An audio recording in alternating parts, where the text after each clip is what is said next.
Hello guys, मैं Sanjay Singh as a medical health guider and male nurse है। जैसा कि दोस्तों मैं पहली वीडियो में बता चुका हूँ कि मैं जो नेक्स्ट वीडियो बनेगी वो ईसीजी पर किस प्रकार से नॉर्मल कंडीशन होती है वो सारी मैं आपको बताऊंगा। नॉर्मल ईसीजी की मैं बात करता हूँ।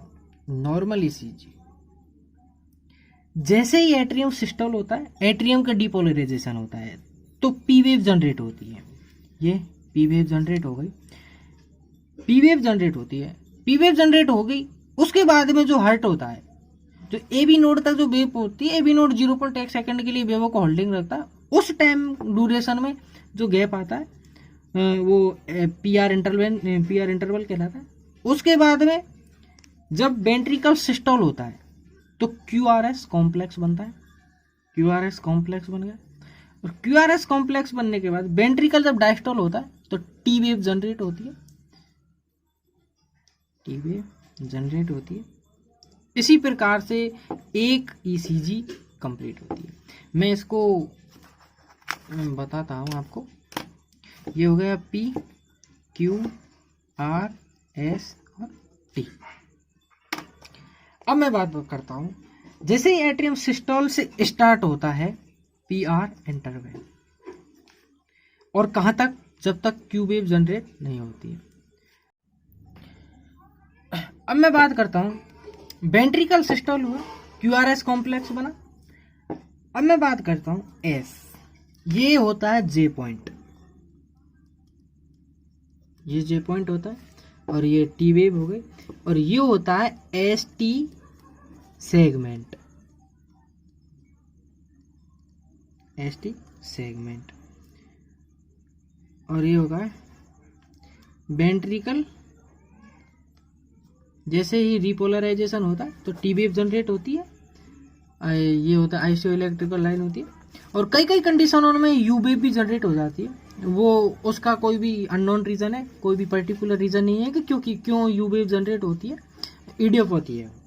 ईसीजी, एक ईसीजी में टाइम कितना लगता है, 0.10 से लेकर के 0.20 सेकंड का टाइम लगता है। यदि मैं स्मॉल बॉक्स ईसीजी को जो ग्राफिकली प्रारूप होता है उसमें जो बॉक्स होता है, इसके अंदर कितने होते हैं,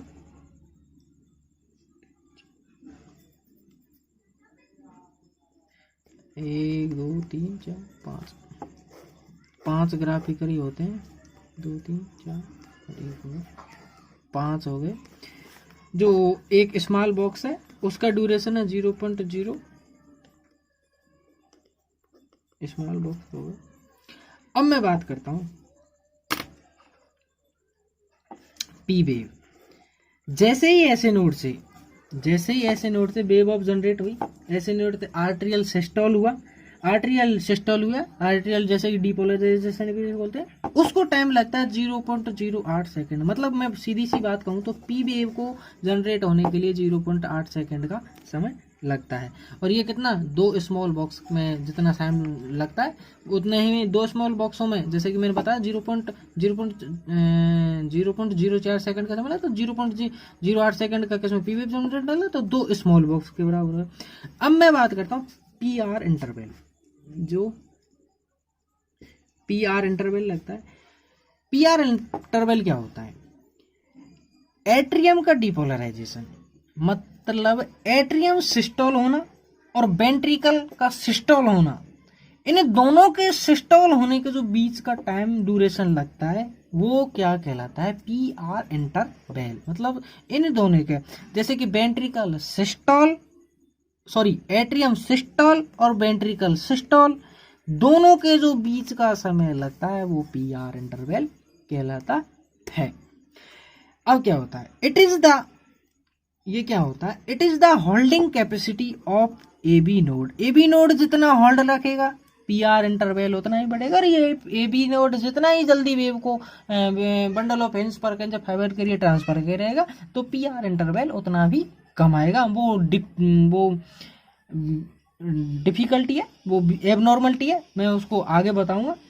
अब मैं बात करता हूँ क्यू आर एस कॉम्प्लेक्स। जैसे ही वेंट्रिकल सिस्टोल हुआ, वेव ऑफ जनरेट हुई, ऐसे नोड से ए बी नोड, ऐसे नोड से ए बी नोड से बंडल ऑफ हेल्स पर कंजा फाइबर, वेंट्रिकल डिपोलराइजेशन हुआ तो क्यू आर एस कॉम्प्लेक्स बन जाता है।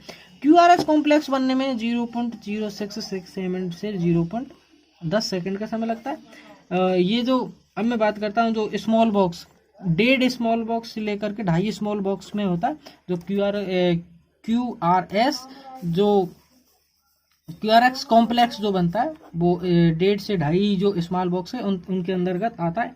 अब मैं बात करता हूँ जे पॉइंट।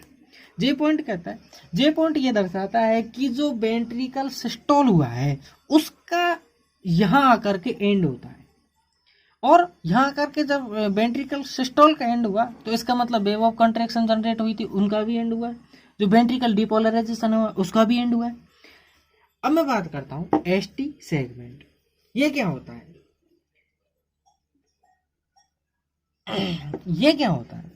वेंट्रिकल सिस्टोल और वेंट्रिकल डायस्टोल, मतलब वेंट्रिकल सिस्टोल का तो अंत होना और वेंट्रिकल डायस्टोल का प्रारंभ होना। वेंट्रिकल डायस्टोल हुआ, वेंट्रिकल रिपोलराइजेशन हुआ तो टी वेव जनरेट हुई, और उससे पहले का जो मतलब वेंट्रिकल सिस्टोल और वेंट्रिकल सिस्टोल का तो अंत होना और वेंट्रिकल डायस्टोल का प्रारंभ होना, उन्हें जो दोनों के बीच का जो समय लगता है वो एसटी सेगमेंट होता है। Time different between the end of ventricle systole and beginning of the ventricle diastole, that is the called to ST segment.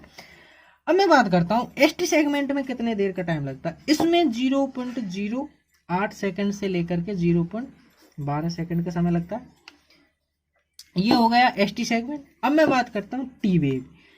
जैसे ही वेंट्रिकल रिपोलराइजेशन होता है, जैसे ही वेंट्रिकल डायस्टोल होता है, डायस्टोल की कंडीशन में रिपोलराइजेशन होता है, जैसे ही वेंट्रिकल रिपोलराइजेशन होता है टी वेव जनरेट होती है, और इसमें जो टाइम ड्यूरेशन लगता है 0.10 से लेकर के 0.20 सेकंड का समय लगता है। ये टोटल एक पूरी ईसीजी की कहानी है। और अब मैं बात करता हूँ कि ईसीजी के माध्यम से हार्ट बीट को, मतलब हार्ट रेट को किस प्रकार से मेजर करते हैं। एक फॉर्मूला होता है, हार्ट रेट बराबर 300 बटे number of large square between 2 R wave. मतलब जो 2 आर वेव हैं, जैसे कि ये आगे और बढ़ती है तो जैसे कि ये होगा, ये होगा, जो 2 आर वेव है, जैसे कि मैं बना ही देता हूँ, और ये हो गया, ये टी वेव जनरेट हो गई, और ये उसके बाद में फिर वो जो पी वेव जनरेट हो गई, QRS कॉम्प्लेक्स बन गया, टी वेव बन गया। इसका मतलब है जैसे कि ये आर बन गया और ये आर हुआ, तो जो 2 आर हैं, जो 2 आरों के जो ऐसे ही ये इसी 2 आरों के जो बीच का जितने ही बीच में जो बड़े बॉक्स आते हैं, जो बड़े बॉक्स आते हैं, उनको उनकी संख्या और उनकी संख्या को लेकर के यदि मैं 300 में भाग देता हूं तो हार्ट रेट रहते हैं। जैसे कि ये इसी स्मॉल बॉक्स है, इसमें जैसे कि दो बड़े बॉक्स आए, तो जैसे कि 2 बड़े बॉक्स आए तो मैंने इसको भाग दिया, तो इसकी जो हार्ट बीट आई वो कितनी आई, 150 बीट पर मिनट। यदि मैं बात करता हूँ छोटे बॉक्सों के बारे में, हार्ट रेट बराबर 300 बटे number of small box. Small box, अब स्मॉल बॉक्स कितने हुए, जैसे कि स्मॉल बॉक्सों की 300 नहीं, इसमें 1500 का भाग देंगे, 1500 का भाग देंगे, सॉरी 1500 का भाग देंगे। जैसे कि 2 स्मॉल बॉक्सों के मैं बीच की बात करता हूँ तो कितने वो होते हैं, तो उसके बीच में जो 18 होते हैं, 18 स्मॉल बॉक्स होते हैं। 18 की जब मैं बात करता हूँ तो 84 beats per minute. It is the normal heart beat measure by the ECG. ECG के द्वारा इस प्रकार से हार्ट बीट मेजर कर। तो दोस्तों यहाँ तक हमने जो ईसीजी की जो नॉर्मल वैल्यू थी, किस प्रकार से क्या था, एसटी सेगमेंट किस प्रकार से क्या था, वो सारी हमने बात की थी। अब जो नेक्स्ट वीडियो होगी उसमें मैं ईसीजी से रिलेटेड जो भी एब्नॉर्मलिटीज होंगी वो मेरे वीडियो के 3rd नंबर पार्ट में देखिएगा, प्लीज़ ज़रूर देखिए।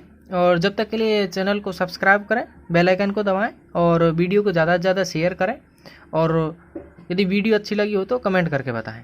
Thank you so much.